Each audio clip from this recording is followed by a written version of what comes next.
Hi, Northwest. How are you doing? It's me, Ms. Maney, and it's great to see you.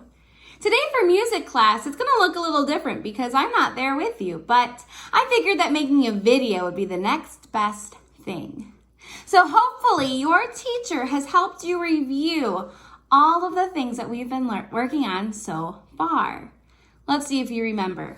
What word is this? Piano. Great. Show me your piano hands.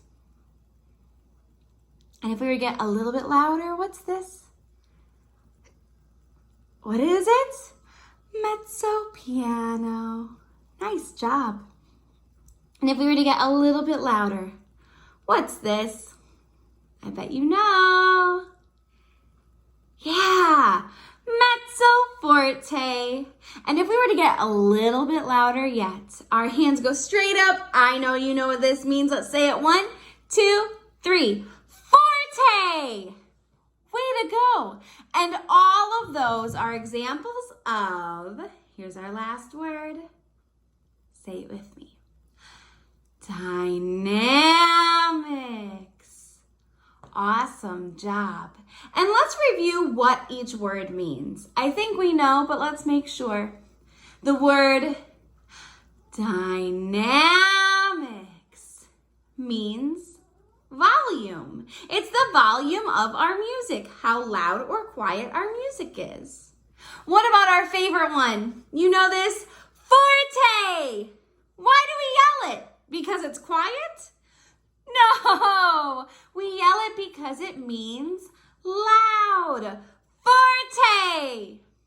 And then we start to have those special words, right? We use our twinkly fingers for the word mezzo because it's a special word. First, we'll do it up here. It's up high, kind of like where our forte hands were, but we have our mezzo fingers, which is why it is mezzo forte. And I hope you remember that mezzo means medium. So that means that mezzo forte means medium loud.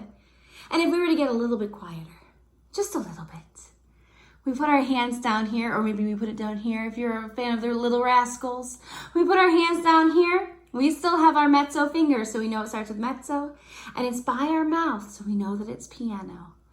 It's a soft talking voice. Mezzo piano, right? As if we're talking to a baby or if we're talking to somebody who just woke up. And we use this when we are medium quiet. Mezzo piano. And then our last one. This one's easy. It's piano. And it means quiet. Like you're in a library. Or like somebody is sleeping. Or maybe like you're talking and you shouldn't be talking. So you're trying to be very quiet. Nice job. I wrote down all of these for you just so you can see them again and get used to seeing them. We have our top one, which is dynamics, which is how loud or quiet our music is. And then we have forte, which means loud. And then we have mezzo forte, which is a medium loud. And then we have mezzo piano, which is a medium quiet, followed by piano, which is quiet. Way to go. Now is the time for the fun part. If you were one of my students last year, then you have played this game before, but we might play it a little bit differently because of COVID this year. In order for us to practice our dynamics, we're going to play a fun hide the pumpkin game. Last year we played it with a bunny. This year we have a pumpkin. Hopefully your teacher has a pumpkin like this or a pumpkin substitute. And I'm going to refresh your memory on how this game works. And of course your teacher that is there to help you as well. But since I'm already here, why not? What's going to happen is your teacher is going to take the pumpkin and hide it somewhere in the classroom. Now, your teacher isn't going to hide it somewhere where you cannot see it, They're gonna hide it somewhere that you can see it, but it might be hiding in plain sight. It might be somewhere super obvious, but you just don't notice it right away. And that's what makes it fun. When your teacher is hiding the pumpkin, though, one student will be out in the hallway. Will be standing out in the hallway on one of the paw prints, waiting patiently with a bubble in the mouth, not saying anything, not peeking in the room, just waiting. And the rest of the students get to see where the pumpkin ends up.